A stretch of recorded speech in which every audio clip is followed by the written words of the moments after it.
A message anonymous. No name. No context. Just a demand and a threat. Will Spencer, the golden son of the Spencer legacy, reads it once, then again, unable to comprehend what he's seeing. The words are simple but sharp. We know what happened that night. $250,000 to keep it buried? You have 72 hours. Will's stomach turns. He deletes the message. Checks the number. Unknown. Then silence. But the damage is done. Because Will knows exactly what night they're referring to, just how messy it was. The night in question, now whispered around LA, as Will's chaotic night was meant to be private. A little too much champagne, the wrong crowd, and one wrong move that Will barely remembers. Electra Forrester had been with him. So had a few others. The cameras, apparently, had been too. And now, someone is using that night to drag him into the darkest version of the Spencer spotlight. At first, Will tries to contain it. He doesn't tell his father, Bill Spencer. He doesn't go to Katie. He doesn't tell Electra. Instead, he scrambles behind the scenes, trying to trace the source, talking to old contacts from that night, erasing social media posts, calling in favors. But the pressure mounts. The blackmailer doesn't just want money, they want humiliation. Another message arrives. You think it was just one camera. Check your inbox. Attached is a short, silent video, grainy, edited, but damaging. Will drunk, shirtless, stumbling through a hotel corridor. Another frame. Will in a car with someone unidentifiable. One more, him saying something clearly taken out of context about shutting her up before anyone finds out. It's enough to spark scandal. Enough to destroy a reputation. Still, Will stays quiet. Too quiet. Electra senses something is off. He's jumpy. Distant. She questions him, but he brushes her off. Katie, however, isn't so easily fooled. One look at her son and she knows he's hiding something. She confronts Bill, demands to know what's going on. But Bill is as clueless as any Oni until he isn't. Late one night, he finds Will in the company vault, going through financial logs, trying to discreetly wire money. That's when it all comes out. The blackmail. The messages. The fear. And suddenly, Bill is back in familiar territory product mode. He shuts it down. Calls in his own investigators. Vows that no one will touch his son. But instead of cooling things off, it ignites a deeper fire. Because even as Bill moves to protect Will, the rumors are already circling. Somehow, word of the night and the blackmail begins to trickle into the elite circles of Forrester Creations. Whispers over coffee. Glances during fittings. A junior assistant mentions Will's name during a closed-door PR meeting. Then it spreads. A few people think it's exaggerated. Some believe it entirely. But no one's sure until the leak. The anonymous source sends a cut and edited version of the video to a media contact known for blowing up scandals just before high-profile fashion events. With Forrester Creations days away from hosting a major gala to announce its new eco-friendly initiative, the press begins stirring. Tabloids tease a major story involving the Spencer family. Social media goes into overdrive. By now, Hope Logan, already emotionally wrecked from her own spiraling love life, is dragged into the mess when someone tags her in a blurry background photo. She's clearly visible, standing near Will during part of that infamous night. She wasn't involved, but the narrative is now out of control. Hope becomes an accidental witness, and then a target. Reporters begin reaching out to her for comment. Gossip columns insinuate she may have been the woman Will was trying to shut up. The backlash begins fast and cruel. Comments flood her page. Headlines read, Hope Logan caught in Spencer scandal. Will Spencer's drunken night involves Forrester exec and Hope again. Hope is livid. She threatens legal action. But damage control has already become an uphill battle.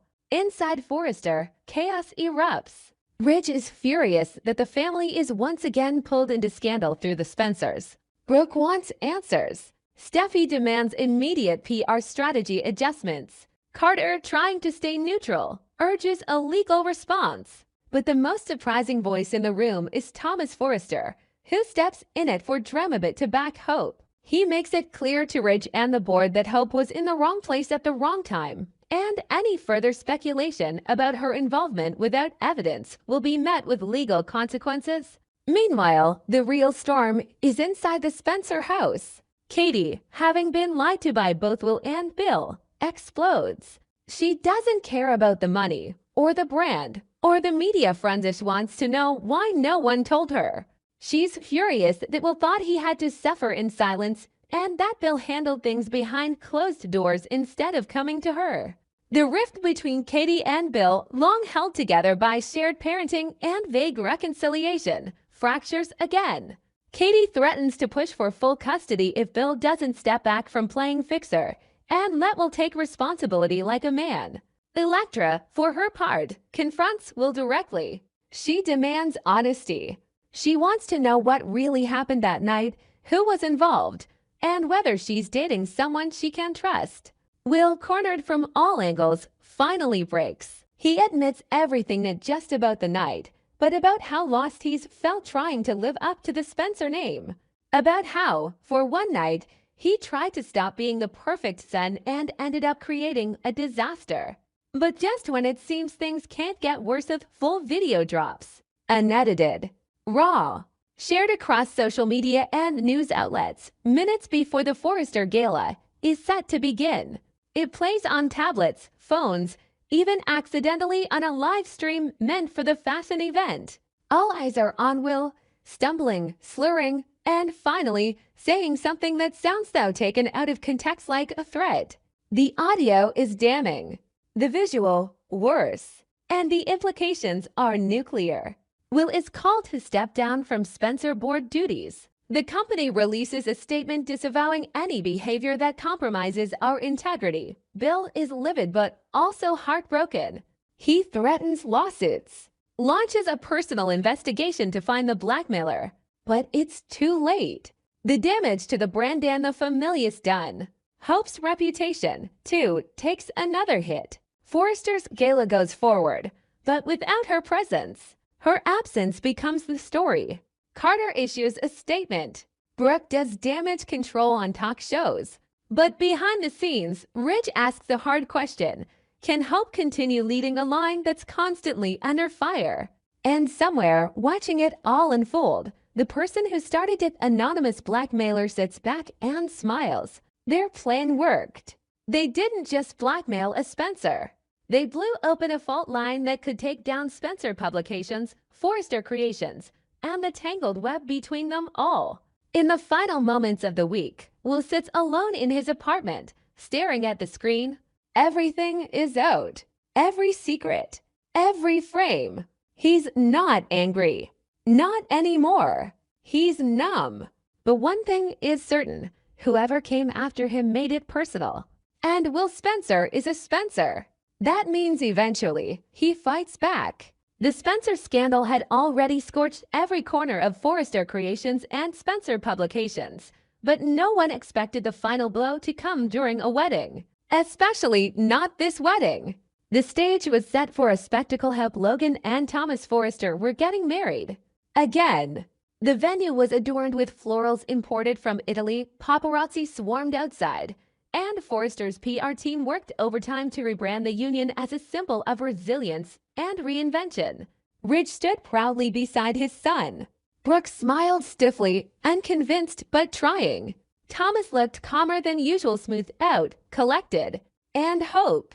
She radiated an almost manic serenity, like someone forcing peace into existence. It was fast. It was dramatic. It was exactly what the press needed to distract from the still simmering Will Spencer meltdown. But in the very moment Hope stood at the altar, about to say I do, the doors swung open. Gasps. Murmurs. It was Luna Nozawa. She hadn't been invited. She hadn't been seen in public for weeks. But now, wearing a simple but striking black dress, she walked down the center aisle like it was her runway and the ceremony her stage. Hope froze. Thomas turned, confused. Ridge muttered, "What the hell?" Luna reached the front without hesitation. She looked directly at Hope, then at Thomas, then finally at the crowd. Her voice, when it came, was calm but resonant. "I'm sorry to interrupt, but I can't let this wedding continue without telling the truth. Hope you shouldn't marry him.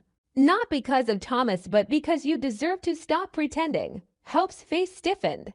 "Luna, what are you doing?" But Luna didn't flinch. She pulled out her phone, tapped it, and projected a video onto the screen behind the altar. A move so theatrical, it was almost poetic. The video played.